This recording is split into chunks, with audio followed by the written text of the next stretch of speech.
Əhalinin artması ilə bir deputata düşən seçici sayının çoxalması faktı doğrudur və bu, vətəndaş müraciətlərinin həcmini, qəbul və görüşlərin intensivliyini artırır. Bu mənada deputatların üzərinə düşən iş yükü real olaraq artıb. Bu sözləri Yeni Sabaha Milli Məclisin Aqrar Siyasət və İnsan Hüquqları Komitəsinin üzvü deputat Razi Nurullayev bildirib. Deputatların sayının artırılması məsələsini yalnız say artımı prizmasından yox, ümumi idarəetmənin səmərəliliyi baxımından qiymətləndirmək lazımdır. Ancaq deputatların sayının artırılması tək başına problemi avtomatik olaraq həll etmir.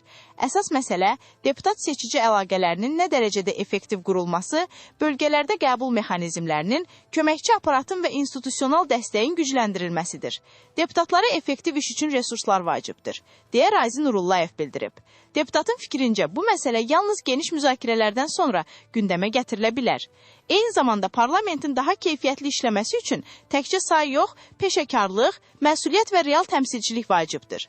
Bu məsələ yalnız geniş ictimai müzakirələrdən, ekspert rəyindən və real ehtiyacın obyektiv qiymətləndirilməsindən sonra gündəmə gələ bilər. Yəni qərar verərkən emosional yanaşmadan yox, ölkənin idarəçilik ehtiyaclarından çıxış etmək daha doğru olardı.